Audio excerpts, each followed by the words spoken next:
warahmatullahi wabarakatuh. Perkenalkan, nama saya Elsie Noviana Sayuti dengan NPM 1901010019. Saya mahasiswa IAIN Metro Lampung dari jurusan Pendidikan Agama Islam semester 4 akan menjelaskan materi fikih munakahat. Baik, langsung saja. Di sini saya akan menjelaskan materi walimatul urs. Nah, apa sih walimatul urs itu? Jadi, walimatul urs merupakan jamuan makan yang dilaksanakan bersamaan dengan pernikahan. Nah, walimatul urs juga adalah anjuran agama Islam yang menganjurkan ketika setelah melangsungkan akad nikah, kedua mempelai melangsungkan upacara, yang mana sebagai tanda rasa syukur kepada Allah Subhanahu wa Ta'ala dan sebagai tanda kebahagiaan kedua mempelai atas nikmat pernikahan yang sah. Walimatul urs adalah pertemuan yang diselenggarakan dalam sebuah pernikahan atau pesta pernikahan yang diselenggarakan dalam rangka tasyakuran atau mensyukuri nikmat atas pertemuan seorang anak Adam dalam sebuah ikatan yang sah menurut ajaran agama Islam. Walimatul urs juga adalah suatu resepsi yang dimana resepsi tersebut dilakukan dengan menyembelih kambing, kerbau, atau sapi. Dalam sebuah resepsi pernikahan juga harus secara islami, dalam artian harus sesuai dengan ajaran agama Islam. Nah, adapun syarat-syarat resepsi pernikahan yang mana syaratnya itu ada 5. Yang pertama, semua orang harus menutup aurat.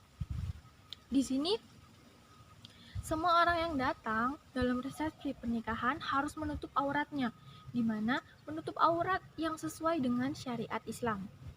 Yang kedua, harus saling menjaga pandangan. Yang ketiga, yang dibicarakan dalam resepsi pernikahan harus hal-hal yang baik atau benar. Jadi, ketika dalam sebuah resepsi pernikahan, hal-hal yang dibicarakan juga harus hal yang positif. Tidak diperkenankan untuk membicarakan hal-hal yang negatif, buruk, atau lainnya. Kemudian yang keempat adalah tempatnya mulia atau terhormat. Yang kelima, tidak boleh berdekatan. Maksudnya di sini dalam sebuah resepsi pernikahan tidak diperkenankan untuk berdesak-desakan. Lanjut ke materi yang ke-10 adalah hak dan kewajiban suami terhadap istri di dalam keluarga. Di sini, seorang suami mempunyai hak dan kewajiban terhadap istri dan keluarga. Yang mana hak dan kewajiban suami terhadap istri di dalam keluarga adalah yang pertama, memberikan mas kawin atau mahar. Nah, kewajiban seorang suami kepada istrinya yaitu memberikan mas kawin atau mahar. Nah, pemberian mahar ini merupakan salah satu syarat Islam yang memperhatikan dan menghargai kedudukan perempuan dan dengan memberikannya hak. Yang kedua, memberikan biaya hidup. Nah, hak dan kewajiban suami terhadap istri dalam keluarga adalah seorang suami juga berkewajiban untuk memberikan nafkah kepada istrinya, baik itu nafkah lahir ataupun nafkah batin. Yang mana nafkah lahir seperti memberikan uang belanja, uang pakaian, makan, minum, dan lain sebagainya sehingga kebutuhan rumah tangga tercukupi. Kemudian yang ketiga adalah berlaku lembut dan sabar. Jadi, seorang suami berkewajiban berlaku lemah lembut kepada istrinya apabila ada pelayanan dari istrinya yang kurang menyenangkan di hati suami. Dan seorang suami juga harus bersikap sabar dalam menghadapi istri apabila istri sedang marah. Yang keempat, menggauli istri dengan baik. Kewajiban suami berikutnya adalah menggauli istri dengan baik dan memperlakukannya dengan wajar. Yang kelima, menyediakan tempat tinggal. Nah, jadi seorang suami juga mempunyai kewajiban menyediakan tempat tinggal yang layak bagi istrinya, yang mana sesuai dengan kemampuan si suami. Yang keenam, kepala rumah tangga. Jadi, di dalam rumah tangga suami berkedudukan menjadi kepala rumah tangga, yang mana diharapkan bisa memecahkan masalah yang dihadapi apabila terdapat masalah di dalam keluarganya. Nah, seorang suami juga berkewajiban menjadi kepala rumah tangga yang baik bagi istrinya. Yang ketujuh, seorang membimbing akhlak istri. Nah, suami juga berkewajiban membimbing akhlak istrinya. Apabila seorang istri melanggar etika, hendaknya seorang suami memberikan nasihat kepada istrinya dengan cara yang baik-baik. Yang kedelapan, tidak berlaku kasar dan menjelek-jelekkan istri. Nah, di dalam hal ini seorang suami tidak boleh ringan tangan terhadap istrinya, apalagi sampai memicu kasus kekerasan dalam rumah tangga atau sering disebut dengan KDRT. Materi yang ke-11 adalah hak dan kewajiban istri terhadap suami dalam keluarga. Hak dan kewajiban istri terhadap suami di dalam keluarga itu, yang pertama, seorang istri harus taat terhadap suami. Taat kepada suami sudah menjadi kewajiban bagi seorang istri ya. Namun bukan berarti seorang istri tidak mempunyai kuasa atas seorang istri dapat menentukan apa yang mereka mau, namun tidak harus mendapatkan izin dari suami terlebih dahulu. Yang kedua adalah bermuka manis. Nah, seorang istri untuk menyempurnakan cinta yang ada yaitu adalah dengan berusaha patuh kepada suami dan setiap saat melayani suami dan menyenangkan hati suami. Kemudian kewajiban istri terhadap suami yaitu menjaga harta, rumah, dan kehormatan suami, serta mencari kerelaan dan menghindari kemarahan dari suami. Langsung ke materi yang ke-12, yaitu nafkah, kiswah, dan tempat tinggal bersama. Nah, apa sih yang disebut dengan nafkah, kiswah, dan tempat tinggal bersama itu? Nah, peraturan nafkah dalam komplikasi hukum Islam atau bisa dilihat dalam pasal 80 ayat 2 dan ayat 4 KHI, yaitu bahwa suami wajib melindungi istrinya dan memberikan segala sesuatu keperluan hidup berumah tangga, yang mana sesuai dengan kemampuan suami, sesuai dengan penghasilan suami ini tadi. Nah, yang pertama itu nafkah Islam dan tempat tinggal bagi istri. Yang kedua, biaya rumah tangga. Nah, seperti biaya perawatan dan biaya pengobatan bagi istri dan anak-anaknya. Dan yang ketiga adalah biaya pendidikan bagi si anak. Nah, kemudian dalam peraturan nafkah dalam perkawinan, dalam Undang-Undang Nomor 1 Tahun 1947 tentang perkawinan di pasal 34 ayat 1, dalam pasal tersebut dikatakan bahwa wajib melindungi istri dan memberikan segala sesuatu kebutuhan hidup rumah tangga sesuai dengan kemampuannya.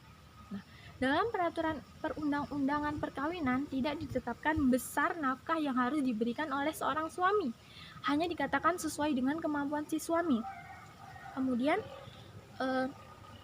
Undang-Undang Perkawinan mengatur bahwa pemberian nafkah untuk keperluan kehidupan sehari-hari merupakan kewajiban dari suami. Akan tetapi tidak seperti Undang-Undang Perkawinan KUHP Perdata. Tidak mengatur lebih rinci mengenai apa saja yang harus ditanggung oleh suami.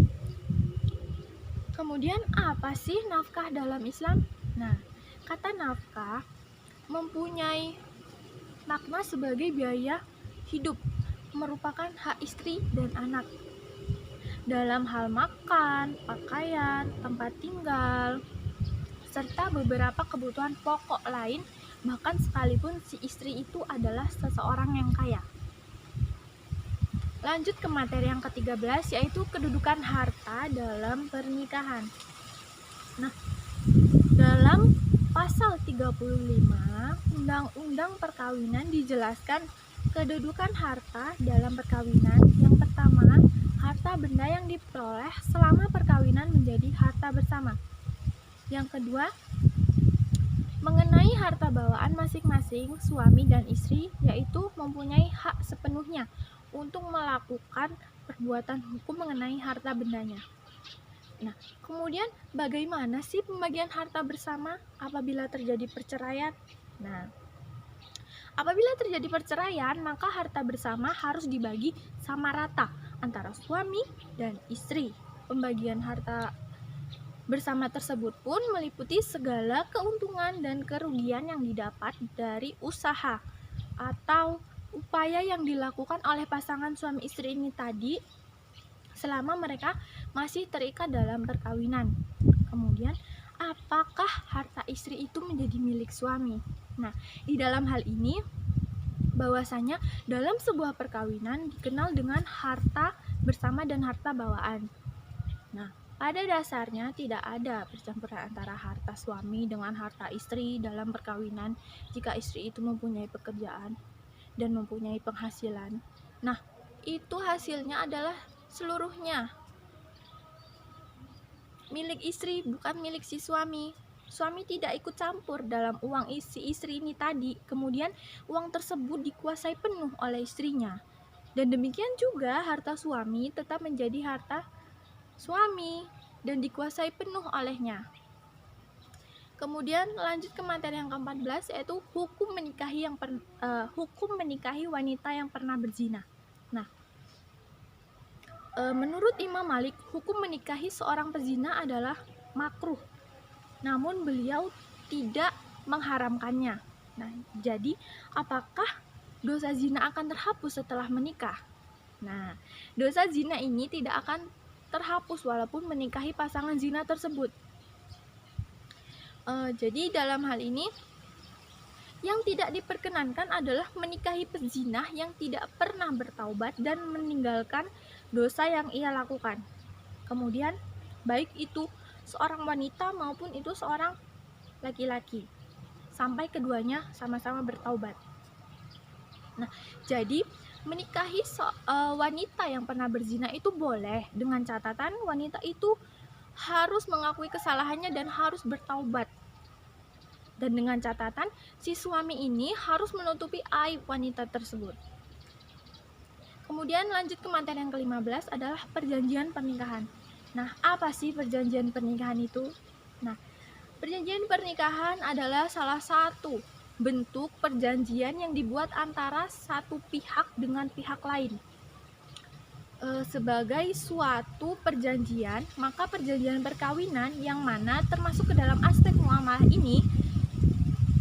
Nah, kemudian apa sih fungsi perjanjian perkawinan itu?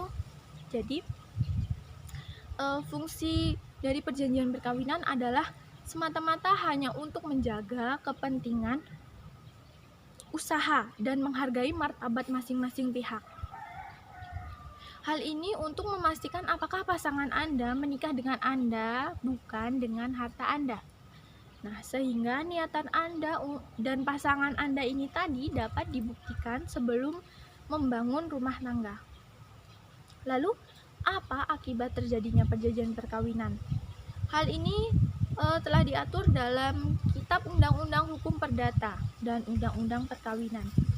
Akibat hukum terhadap perjanjian perkawinan yang dibuat adalah perjanjian tersebut dianggap batal karena tidak sesuai dengan peraturan perundang-undangan yang berlaku. Lalu, bagaimana posisi harta bersama dengan adanya perjanjian perkawinan? Nah, dari awal berlangsungnya perkawinan, maka menurut hukum terjadilah harta bersama. Lalu di dalam perkawinan harta benda yang diperoleh bersama selama perkawinan menjadi harta bersama. Lain halnya dengan harta bawaan. Mungkin cukup sekian yang dapat saya sampaikan. Apabila terdapat kesalahan, saya mohon maaf. Saya akhiri. Wassalamualaikum warahmatullahi wabarakatuh.